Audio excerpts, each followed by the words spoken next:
നമസ്കാരം. ദീപിക ഇമ്പാക്റ്റ് പോയിന്റിലേക്ക് സ്വാഗതം. അടുത്ത ഒരു വർഷത്തേക്ക് സ്വർണം വാങ്ങാതെ സഹകരിക്കണമെന്ന് പ്രധാനമന്ത്രി നരേന്ദ്രമോദി ജനങ്ങളോട് ആഹ്വാനം ചെയ്തിരിക്കുന്നു. സ്വർണം എക്കാലത്തും താരമാണ്. ഈ വിഷയത്തെക്കുറിച്ച് ചർച്ച ചെയ്യുവാൻ ഇന്ന് ഇമ്പാക്റ്റ് പോയിന്റിലേക്ക് എത്തുന്നത് Changanassery Idimannickal jewellery and diamond ഗ്രൂപ്പിൻ്റെ മാനേജിംഗ് ഡയറക്ടറും ഗോൾഡ് ആൻഡ് സിൽവർ മർച്ചൻ്റ് അസോസിയേഷൻ്റെ കോട്ടയം ജില്ലാ പ്രസിഡൻറ്റുമായ സണ്ണി തോമസ് ഇടിമണ്ണിക്കലാണ്. ഏവർക്കും ഈ പരിപാടിയിലേക്ക് സ്വാഗതം. സാറേ, ഇപ്പോൾ ഈ സ്വർണം ഈ കഴിഞ്ഞ പ്രധാനമന്ത്രിയുടെ ഒരു പ്രസ്താവന കഴിഞ്ഞ ദിവസം വന്നതാണല്ലോ ഇപ്പോൾ സ്വർണത്തെ വീണ്ടും വലിയ ചർച്ചകളിലേക്കും ഒക്കെ മാറ്റിയിരിക്കുന്നത്. അതായത് നമ്മുടെ വിദേശ നാണയ ശേഖരം സംരക്ഷിക്കുവാൻ വേണ്ടി അടുത്ത ഒരു വർഷത്തേക്ക് ആരും കഴിയുന്ന സ്വർണം വാങ്ങരുത് എന്നാണ് അദ്ദേഹം ആഹ്വാനം ചെയ്തത്. അപ്പോൾ അത് ഏത് രീതിയിൽ സ്വർണ്ണ വിപണിയിൽ എങ്ങനെ അത് പ്രതിഫലിച്ചിട്ടുണ്ടാവും? അത് ജനങ്ങളിൽ വലിയൊരു ആശങ്ക ഉളവാക്കിയിട്ടുണ്ട്. കാരണം മക്കളുടെ കല്യാണമൊക്കെ ഉറപ്പിച്ച് വെച്ചിരിക്കുന്ന പേരൻസിന് വലിയൊരു ആശങ്ക. പെട്ടെന്നാണ് ഒരു പവന് 10,000-ഓളം രൂപ കൂടിയിരിക്കുന്നത്. കാരണം സ്വർണ്ണവില കുറയുമെന്ന് പ്രതീക്ഷിച്ച് വാങ്ങാതിരുന്ന ആൾക്കാർക്കൊക്കെ വലിയൊരു ആശങ്കയ്ക്കും വലിയൊരു ബുദ്ധിമുട്ടിനും ഉളവാക്കിയിട്ടുണ്ട്. അത് ഗവൺമെൻറ് ഉദ്ദേശിക്കുന്നത് ഇപ്പം നമ്മുടെ വിദേശ ശേഖരം, നാണയ ശേഖരം നമുക്ക് പെട്ടെന്ന് നമുക്ക് ഗോൾഡിന് ഇമ്പോർട്ടിന് വേണ്ടിയിട്ട് ഇത്രയും നമ്മൾ കഴിഞ്ഞ വർഷം ഏകദേശം 10 ലക്ഷം കോടി രൂപയോളം നമുക്ക് ഇമ്പോർട്ടിന് വേണ്ടിയിട്ട് ഉപയോഗിക്കേണ്ടി വന്നു. ഓയിൽ ഇന്നൊവേറ്റബിളാണ്, ഗോൾഡ് ഇന്നൊവേറ്റബിൾ അല്ല. നമ്മുടെ രാജ്യം ഓടുന്നത് റൺ ചെയ്യുന്നത് ഓയിലാണല്ലോ. അപ്പോൾ നമ്മുടെ പ്രൈം മിനിസ്റ്റർ റിക്വസ്റ്റ്, നിങ്ങൾ ഗോൾഡ് വാങ്ങിക്കാൻ വേണ്ടിയിട്ട് ഒരു വർഷം അങ്ങനെ ഗോൾഡ് വാങ്ങിയത് കുറച്ചുകൊണ്ട് രാജ്യത്തെ സ്നേഹിക്കണം, രാജ്യത്തെ സേവിക്കണം എന്നാണ് പറയുന്നത്. ഈ പ്രധാനമന്ത്രിയുടെ പ്രസ്താവന വന്ന സ്ഥിതിക്ക് ശരിക്കും പറഞ്ഞാൽ സ്വർണത്തിൻ്റെ വില നന്നായിട്ട് കുറയേണ്ടതായിരുന്നു. പെട്ടെന്ന് അങ്ങനെ ഒരു വിപണിയിലെ ഇടിവൊക്കെ ഉണ്ടായി. പക്ഷെങ്കിൽ 2 ദിവസം മുമ്പ് സ്വർണ്ണവില ഒരു 10,000 രൂപ കുതിച്ച് കയറുകയാണ് ചെയ്തത്. അപ്പോൾ അതിൻ്റെ ഒരു സാഹചര്യം എന്താണെന്ന് വിശദമാകാം. ഗോൾഡ് പ്രൈസ് എത്ര കൂടിയാലും നമ്മുടെ ജനങ്ങൾ ഗോൾഡ് വാങ്ങിക്കും. കാരണം ഗോൾഡ് കൊടുക്കുന്ന ഒരു സേഫ്റ്റി, ആ ഒരു കോൺഫിഡൻസ് വേറൊരു അസറ്റും കൊടുക്കില്ല. ഗോൾഡിന് ഇപ്പം 10,000 അല്ല 20,000 കൂടിയാലും ആൾക്കാർ ഗോൾഡ് വാങ്ങിക്കും. കാരണം മക്കൾക്ക് വേണ്ടി കൊടുക്കുന്ന ഏറ്റവും വലിയൊരു കരുതൽ സമ്പാദ്യമാണ് ഗോൾഡ്. ഇപ്പോൾ ഗോൾഡ് പ്രൈസ് കൂടി ആ ഒരാഴ്ചത്തേക്കൊക്കെ ഗോൾഡ് സെയിലൊക്കെ കുറവാണെങ്കിലും ആൾക്കാർ അതിനോട് ഒരു വിത്തിൻ ഷോർട്ട് ടൈം ഇതുമായിട്ട് അഡ്ജസ്റ്റഡ് ആവും. അപ്പം ഗോൾഡ് എങ്ങനെയാണെങ്കിലും നമ്മുടെ ഇന്ത്യയിൽ ഗോൾഡ് ഇല്ലാതെ ഒരു വെഡിങ് ഫംഗ്ഷൻ നടക്കില്ല. അപ്പോൾ അതുകൊണ്ട് ഗോൾഡ് എങ്ങനെയായാലും അതിൻ്റെ മാർക്കറ്റ് ഡിമാൻഡ് കുറയില്ല എന്നുള്ള കാര്യം സത്യം. ഈ ലോകത്തിൻ്റെ വിവിധ ഭാഗങ്ങളിൽ എല്ലായിടത്തും സ്വർണം ഒരു മൂല്യമേറിയ ലോഹമാണെങ്കിലും ഇന്ത്യയിലെ പ്രത്യേക സാഹചര്യത്തിൽ, ഇന്ത്യയിലെ പ്രത്യേകിച്ച് തെക്കേന്ത്യ സംസ്ഥാനങ്ങൾ ഇതിനോട് വലിയൊരു സ്നേഹം, ഒരു അറ്റാച്ച്മെൻറ്റ് ആളുകൾക്ക്, വെറുതെ ഒരു ലോകം അല്ലെങ്കിൽ ആഭരണം എന്നതിനേക്കാൾ ഉപരിയായിട്ടുള്ള ഒരു അറ്റാച്ച്മെൻറ്റ് ഈ സ്വർണത്തോടുണ്ട്.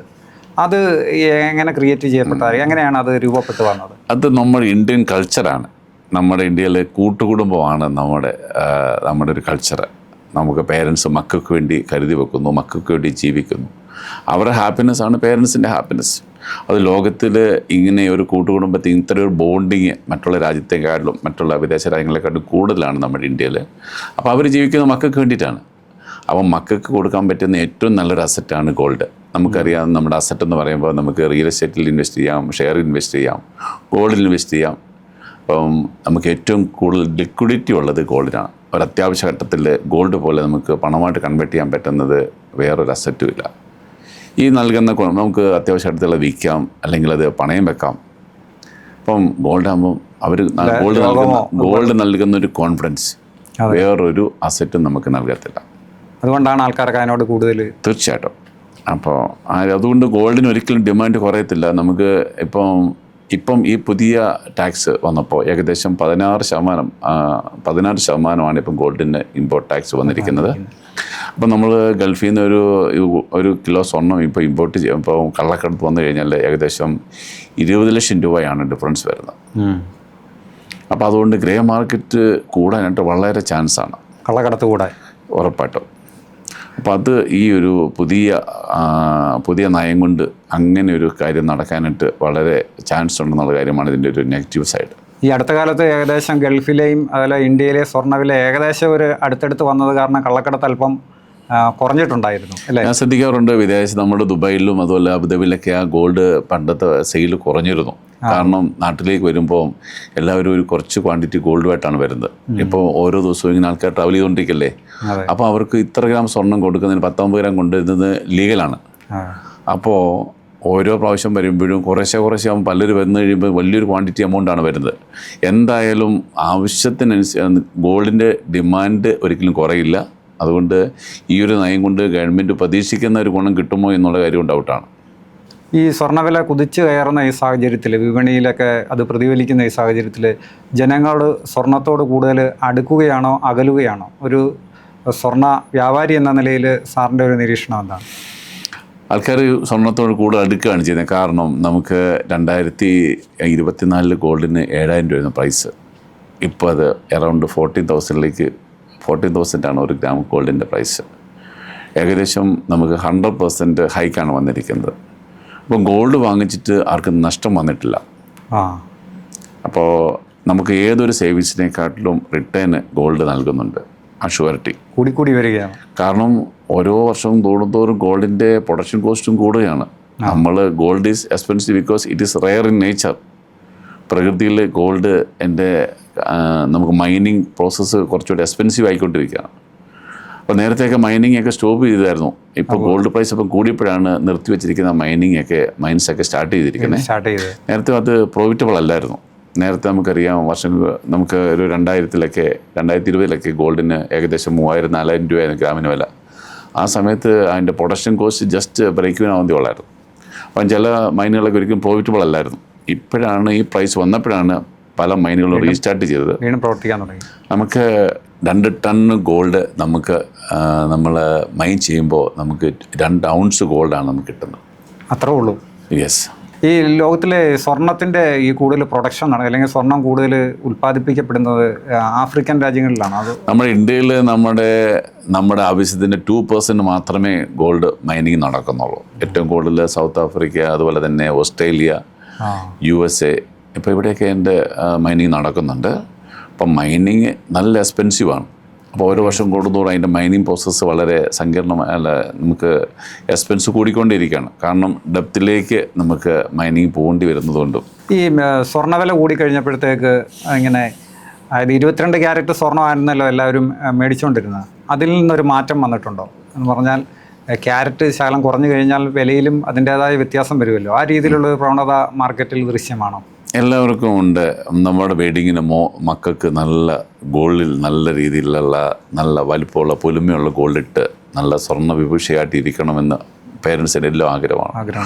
മോളുണ്ടായിപ്പോൾ തന്നെ ചില പേരൻസിൻ്റെ ആഗ്രഹം അവളെ നല്ല രീതിയിൽ സ്വർണ്ണത്തിൽ കുളിപ്പിച്ച് അവളെ കെട്ടിച്ച് വിടണമെന്നൊക്കെ ആഗ്രഹിക്കുന്ന പേരൻസ് ഉണ്ട്. അപ്പം നല്ല ലൈറ്റ്, നല്ല കവറിങ് കിട്ടണം, ഗോൾഡെല്ലാം നല്ല പൊലിമയുള്ളതായിരിക്കും എന്നുള്ള പേരൻസ് ഉണ്ട്.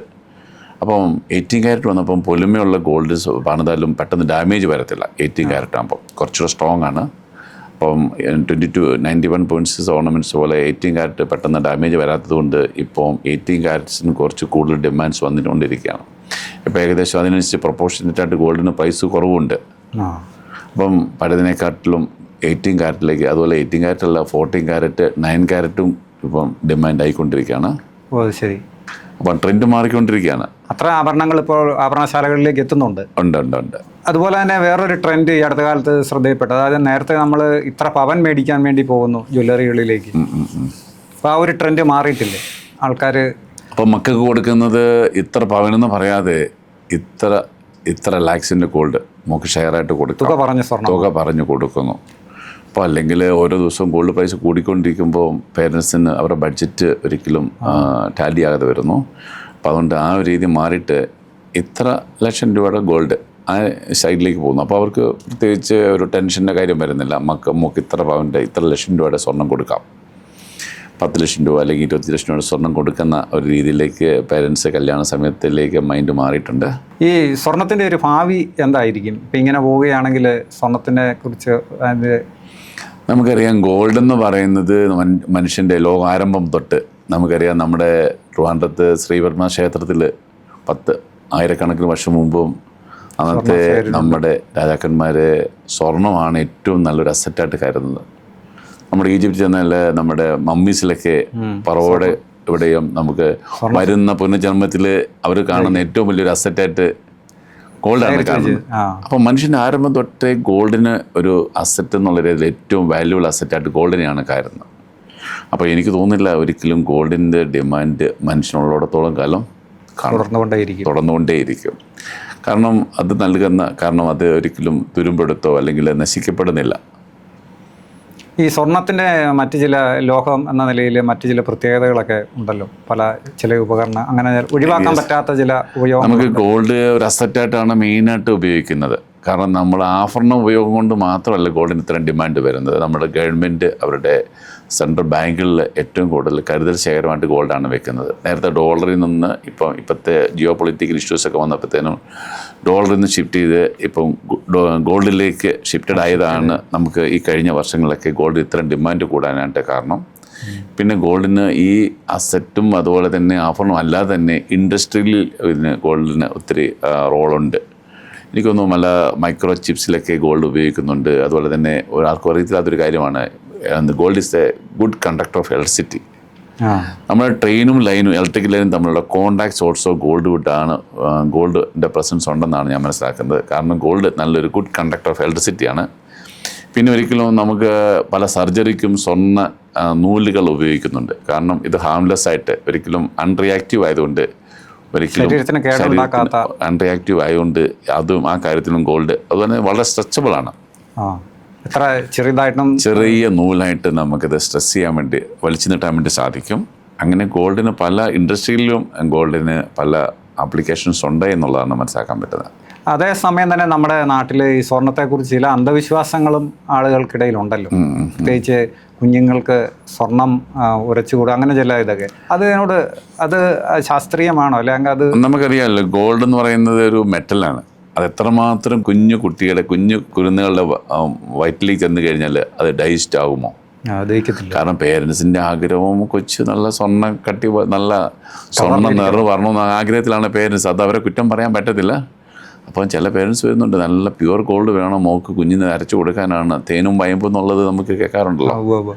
അത് എൻ്റെ പേഴ്സണലി നമ്മൾ ചിന്തിക്കുമ്പോൾ ഗോൾഡിന് അങ്ങനെ കുഞ്ഞുങ്ങൾക്ക് കൊടുക്കുന്നത് തീർച്ചയായിട്ടും അവർക്കത് ദോഷമാകുമോ എന്നൊരു പേടി എനിക്ക് തോന്നാറുണ്ട്. ഇപ്പം പഴയതുപോലെ അങ്ങനെയുള്ള കുറഞ്ഞു വന്നിട്ടുണ്ട്. പണ്ട് നമ്മൾ സ്വർണവും വയമ്പും അരച്ച് കുഞ്ഞുങ്ങൾക്ക് കൊടുക്കുന്ന രീതി ഉണ്ടായിരുന്നു. ഇപ്പം ജനറേഷൻ മാറിയപ്പം ആൾക്കാരുടെ രീതി മാറിയിട്ടുണ്ടെന്ന് തോന്നുന്നു. വളരെ റയറായിട്ട് മാത്രമേ അങ്ങനെയുള്ള ഇത് കസ്റ്റമേഴ്സിനെ കാണാറുള്ളൂ.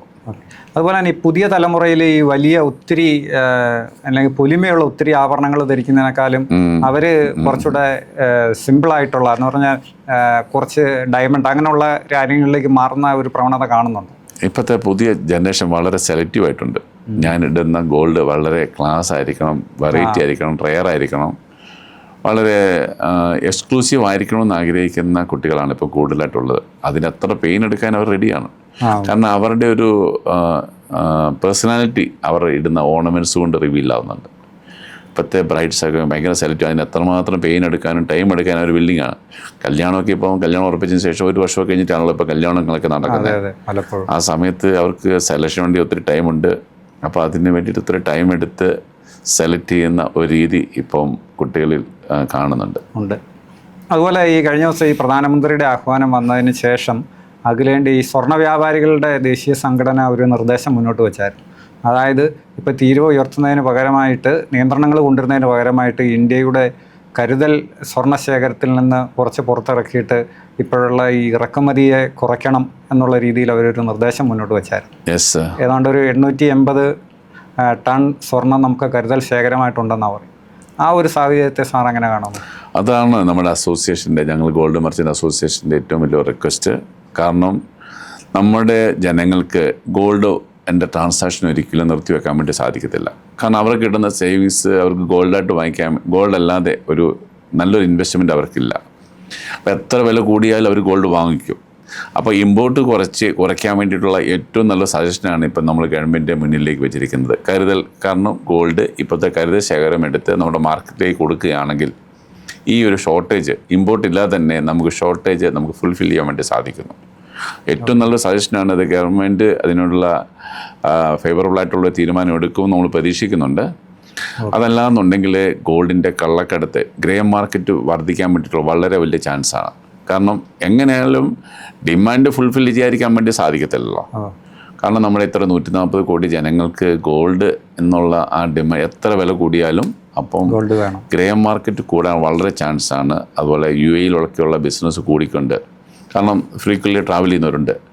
അപ്പോൾ അവർ പഴയതിനെക്കാട്ടിലും നേരത്തെ ഒരു ഇപ്പോൾ ഈ നമ്മുടെയൊക്കെ UAE ഗോൾഡും നമ്മുടെ ഇന്ത്യയിലെ ഗോൾഡിൻ്റെ പ്രൈസ് ചെറിയൊരു വേരിയേഷൻ ഉള്ളതുകൊണ്ട് ഈ ഒരു ട്രാൻസാക്ഷൻ നിർത്തിവെച്ചിരിക്കുകയായിരുന്നു. ഈ പുതിയ നിയമം വന്നിരിക്കുന്നത് കൊണ്ട് നമുക്ക് പ്രതീക്ഷിക്കുന്നു ആ പഴയ രീതിയിലുള്ള ട്രാൻസാക്ഷൻസ് കൂടാൻ ചാൻസ് ഉണ്ട്. അണ്ടർഗ്രൗണ്ട് ബിസിനസ്സുകൾ കൂടാൻ ചാൻസ് ഉണ്ട്. അത് ഗവൺമെൻറ്റിന് GSTയുടെ വരുമാനത്തിൽ കുറയ്ക്കാൻ ചാൻസ് ഉണ്ട്. അത് ഗവൺമെൻറ്റിന് നെഗറ്റീവായിട്ട് വരാൻ ചാൻസ് ഉണ്ടോ എന്ന് നമ്മൾ അതിനെക്കുറിച്ച് ചിന്തിക്കുന്നുണ്ട്. അതുപോലെ തന്നെ നമ്മളിപ്പോൾ ഈ സ്വർണത്തിൻ്റെ വില ഇങ്ങനെ കുതിച്ച് കയറി ഒരു അല്പം കിട്ടിയാൽ തന്നെ നമുക്ക് വലിയൊരു മെച്ചമാകുന്ന സാഹചര്യം ഉണ്ട്. അപ്പോൾ ഈ സ്വർണം ധരിച്ചുകൊണ്ട് പുറത്തിറങ്ങി നടക്കുന്നത് പലർക്കും ഒരു അപകട എന്ന് പറഞ്ഞാൽ മോഷ്ടാക്കളുടെയും കവർച്ചക്കാരുടെയും മാല പിടിച്ച് പറിക്കുന്നവരുടെയൊക്കെ എണ്ണം പെരുകിയിട്ടുണ്ട്. വീടുകളിലിരിക്കുന്നവരിൽ നിന്ന് തന്നെ ആൾക്കാർ വന്ന് മോഷ്ടിച്ചു കൊണ്ടുപോകുന്നു. അപ്പോൾ ആ ഒരു സാഹചര്യത്തെ ഇതിൻ്റെ വേറൊരു വശമല്ലേ അതൊരു സത്യമാണ്. നമുക്ക് പണ്ടൊക്കെ ആൾക്കാർ 10 പവൻ്റെ 10 പിടിയുടെ നല്ല വലുപ്പമുള്ള ഒരു ഗോൾഡ് ചെയിനൊക്കെ ഇട്ട് നടക്കുന്ന ഒരു രീതി ഉണ്ടായിരുന്നു. സത്യം പറഞ്ഞാൽ ഇപ്പം 10 പവൻ്റെ മാല വിറ്റിട്ട് ദിവസങ്ങൾ കഴിഞ്ഞു. ഒരുമിച്ച് 10 പവൻ്റെ താലിമാല പോലുള്ള മാലകൾ ഇപ്പോൾ ആൾക്കാർ വെയിറ്റ് കുറച്ചു. ഏറ്റവും ലൈറ്റായിട്ടുള്ള മാല ഇടുന്ന രീതിയിലേക്ക് ആൾക്കാർ മാറി എന്നുള്ള കാര്യം സത്യമാണ്. അപ്പോൾ അത് വളരെ സേഫായിട്ടുള്ള, ഇപ്പോൾ തനിച്ച് പ്രായമുള്ള ആൾക്കാർ തനിച്ച് ജീവിക്കുന്നവരൊക്കെ ലോക്കലിലേക്ക് ഗോൾഡ് ഷിഫ്റ്റ് ചെയ്യുന്നു. പക്ഷേ അപ്പോൾ എല്ലാവരും ചിലവർക്ക് അതിനോടുള്ള താല്പര്യം കൊണ്ട് അപ്പോൾ ആ രീതിയിലേക്ക് മാറുന്നില്ല. അപ്പോൾ അത് തീർച്ചയായിട്ടും അപകടത്തിന് സാധ്യതയുണ്ടെന്നുള്ള കാര്യം സത്യമാണ്. കാരണം ആൾക്കാർ ഇപ്പം വളരെ ഇങ്ങനെയുള്ള ആക്രമണങ്ങളൊക്കെ കൂടി വരും. നമ്മൾ പലപ്പോഴും ശ്രദ്ധിക്കാറുണ്ട്. അത് വളരെ കെയർഫുള്ളാകേണ്ട ഒരു കാര്യമാണ്. തനിച്ച് താമസിക്കുന്ന പ്രായമുള്ള പേരൻസൊക്കെ ഉള്ളവരും അതുപോലെ തനിച്ച് യാത്ര ചെയ്യുന്നവരൊക്കെ നമ്മൾ വളരെ കെയർഫുള്ളാകേണ്ട കാര്യമാണിപ്പം. കാരണം നമ്മുടെ ജീവനെ തന്നെ ഭീഷണിയാകുന്ന രീതിയിൽ ഗോൾഡിന് അങ്ങനെ ഒരു വശമുണ്ടെന്ന കാര്യം സത്യമാണ്. അത് എനിക്ക് തോന്നുന്നത് വ്യാപാരികൾക്കും കൂടുതൽ കരുതലിൻ്റെ ആവശ്യമുള്ള ഒരു സാഹചര്യമാണ്. കാരണം ഒരു തരി നഷ്ടപ്പെട്ട് കഴിഞ്ഞാൽ തന്നെ അന്നത്തെ ചിലപ്പോൾ മൊത്തം ലാഭവും അതിൽ നഷ്ടപ്പെടാനുള്ള സാധ്യതയുണ്ട്. അതുകൊണ്ട് വിൽപ്പനയിലും കൈമാറ്റത്തിലും കൈകാര്യം ചെയ്യുന്നതിലും ഒക്കെ വലിയൊരു ജാഗ്രതയുടെ സമയമാണെന്ന് തോന്നുന്നു അല്ലേ? വ്യാപാരികൾ അതുപോലെ തന്നെ സെക്യൂരിറ്റി സിസ്റ്റം പഴയതിനെക്കാട്ടിലും ട്രിപ്പിൾ ടൈം നമ്മളത് സെക്യൂരിറ്റി സിസ്റ്റമൊക്കെ മാറ്റിയിട്ടുണ്ട്. എന്തായാലും നമ്മളെല്ലാവരും ആ കാര്യത്തെക്കുറിച്ച് വളരെ അവെയറാണ്. നമുക്ക് ഏത് രീതിയിലും നമുക്ക് വെളിയിൽ നിന്നുള്ള ത്രെട്ടുകളൊക്കെ വരാൻ ചാൻസ് ഉണ്ട്. അപ്പോൾ നമ്മുടെ കേരളത്തിലത് കുറവാണെങ്കിലും ഔട്ട് ഓഫ് കേരള മറ്റേ നോർത്ത് ഇന്ത്യയിലൊക്കെ അങ്ങനെയുള്ള ത്രെട്ടുകളൊക്കെ കൂടുതലായിട്ട് ശ്രദ്ധിക്കുന്നുണ്ട്. അപ്പോൾ ആൾക്കാർക്ക് ഈ പ്രലോഭനം ഉണ്ടാകാനുള്ള ചാൻസ് കൂടിയല്ലോ. അപ്പോൾ അതിനെക്കുറിച്ച് എല്ലാവരും വളരെ കോഷ്യസ് ആണ് ഇപ്പോൾ. ഓക്കെ. ഈ പലരും ഈ ആൾക്കാർ ഇതിനെ വിമർശിക്കുന്ന, അതായത് സ്വർണ്ണം ഇട്ട് നടക്കുന്നതിനെ വിമർശിക്കുന്ന ആൾക്കാരും ഉണ്ട്. ഇത് ഇപ്പോൾ കല്യാണത്തിന് ഒരു മാല കൂടുതലിട്ട് കഴിഞ്ഞാൽ ഇത് ആഭരണ ബ്രഹ്മമാണെന്നും ആ രീതിയിലുള്ള ഒരു ആൾക്കാർക്ക് സ്വർണത്തോട് ഒരു ആർത്തിയാണെന്നുള്ള രീതിയിൽ വിമർശിക്കുന്ന ആൾക്കാർ ഒരു പക്ഷത്തുണ്ട്, ന്യൂനപക്ഷമാണെങ്കിലും. അതിനെ അവരോട് എന്താണ് ഒരു മറുപടി പറയുന്നത്? ഇതെല്ലാം ഓരോരുത്തരുടെ പേഴ്സണാലിറ്റിയാണ്. നമുക്ക് ഒരു നല്ല ഓർണമെൻറ്റ്സ് ഇടുമ്പോൾ നൽകുന്നൊരു കോൺഫിഡൻസ്, നമുക്ക് ഒരു നല്ലൊരു ഫാഷനബിൾ ഓർണമെൻറ്റ്സ് കിട്ടുന്ന ഒരു കോൺഫിഡൻസ് മറ്റുള്ള ഒരു കോസ്റ്റ്യൂംസ് നമുക്ക് നൽകില്ല. അപ്പോൾ അത് എൻജോയ് ചെയ്യുന്ന ആൾക്കാരുണ്ട്. നമുക്ക് അവരെ കുറ്റം പറയാൻ വേണ്ടി പറ്റില്ല. കാരണം അവരുടെ പേഴ്സണാലിറ്റി റിവീൽ ചെയ്യുന്ന ഒരു വൺ ഓഫ് ദി കാര്യമാണ് അവരിട്ടിരിക്കുന്ന ഓർണമെൻറ്റ്സിൻ്റെ സ്റ്റൈൽ, അതിൻ്റെ പ്രസൻറ്റേഷനൊക്കെ. അപ്പോൾ അതൊരിക്കലും തെറ്റാണെന്ന് നമുക്കൊരിക്കലും പറയാൻ പറ്റത്തില്ല. അവരെന്തിനാണ് സേവിങ്സ് ഉണ്ടാക്കുന്നത്, എന്തിനാണ് കണ്ടുവരുത്താനും ചെയ്യുന്നത്, ഇങ്ങനെയുള്ള പല കാര്യത്തിനാണ്. സന്തോഷം നൽകുന്ന കാര്യങ്ങൾ അവർ ചെയ്യുന്നു. അത് കുറച്ച് ആൾക്കാർക്ക് അത് സന്തോഷമില്ല, അതിനെ വിമർശിക്കുന്ന ആൾക്കാരുണ്ട്. അതും നമുക്ക് തെറ്റാണെന്ന് പറയാൻ പറ്റത്തില്ല. People are different. അപ്പോൾ സാറിൻ്റെ അഭിപ്രായത്തിൽ ഈ സ്വർണ്ണവില കൂടി വരുന്നതൊന്നും സ്വർണ്ണ വിപണിയെ കാര്യമായിട്ട് ദീർഘകാലാടിസ്ഥാനത്തിൽ വലിയ പ്രശ്നം സൃഷ്ടിക്കാനുള്ള സാധ്യത ഇല്ല? നമ്മൾ പറഞ്ഞതുപോലെ മനുഷ്യൻ്റെ ആരംഭം തൊട്ട് ഗോൾഡിനോടുള്ള ഇഷ്ടമുണ്ട്. അപ്പോൾ അതൊരിക്കലും ഒരു കാലഘട്ടത്തിൽ ഒരു നൂറ്റാണ്ടിൽ ഒരിക്കലും അത് ഇത്രയും വർഷങ്ങൾ നൂറ്റാണ്ടുകൾ കഴിഞ്ഞിട്ടും ഗോൾഡിനോടുള്ള താല്പര്യം ജനങ്ങൾക്ക് കുറഞ്ഞിട്ടില്ല. അപ്പോൾ നമുക്കറിയാം, ബൈബിളിൽ പറയുന്നുണ്ട്, ഉണ്ണീശോയ്ക്ക് പൊന്നും വേറെയും കുന്തിരിക്കുമാണ് രാജാക്കന്മാർ കാഴ്ചവെച്ചത്. അപ്പോൾ അന്ന് തൊട്ടേ ഗോൾഡിന് അതിൻ്റേതായിട്ടുള്ള ഒരു എല്ലാ കാലത്തും ഉണ്ട്. അപ്പോൾ ഒരിക്കലും ഗോൾഡിന് ഒരു സമയത്ത് ഭ്രമം കുറയുമെന്നോ അല്ലെങ്കിൽ ആൾക്കാർ ബൈ ചെയ്യില്ലെന്നൊക്കെ നമ്മൾ സോഷ്യൽ മീഡിയയിലൊക്കെ പ്രചരണം ചിലപ്പോൾ ശ്രദ്ധിക്കാറുണ്ട്. അത് സംഭവിക്കും തോന്നുന്നില്ല. കാരണം ഗോൾഡ് നൽകുന്ന ഒരു കോൺഫിഡൻസ്, ഒരു സെക്യൂരിറ്റി, ഒരു സന്തോഷം വേറൊരു അസറ്റിനും കിട്ടില്ല എന്നുള്ളത് സത്യമാണ്. ഈ ചർച്ചയിൽ നിന്ന് നമുക്ക് മനസ്സിലാവുന്നത് സ്വർണം എന്നും ഒരു ഹീറോയായിട്ട് തന്നെ ഈ നാട്ടിൽ ഉണ്ടാവും. വില കൂടിയാലും കുറഞ്ഞാലും മനുഷ്യൻ്റെ ജീവിതത്തോട് ഏറ്റവും ചേർന്ന് നിൽക്കുന്ന ഒരു ലോഹമായിട്ട് സ്വർണം ഒരു VIP ആയി മനുഷ്യജീവിതത്തോടൊപ്പം എക്കാലവും ഉണ്ടാകും എന്നാണ് ഈ ചർച്ചയിൽ നിന്ന് നമുക്ക് മനസ്സിലായത്. എല്ലാവർക്കും നന്ദി.